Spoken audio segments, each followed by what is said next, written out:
আজকে খবর লয়ে দেখে ইরান আর ইসরায়েল রে গেছে গে আঙ্গদের সময় নাকি ফতোয়াবাদী শুরু করছে ভাই ইরানে শিয়া শিয়া। আরে বাবা ঠিক আছে, কেউ শিয়া হইলাম না, সুন্নিরা কোনো সম্পর্ক নাই।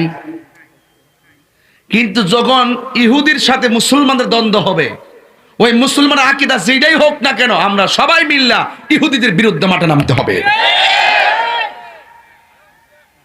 এই কথাগুলো অনেকে বুঝতে চায় না। উল্টা পাল্টা কথা বলা সহজ, বুঝা কথা বলা বড় কঠিন।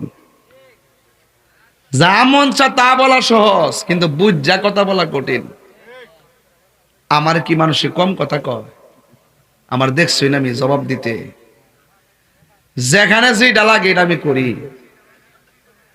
আপনি এজিদের পক্ষে গান গাইবেন আর আমি আপনার সুমা দিব, প্রশ্নই আসে না।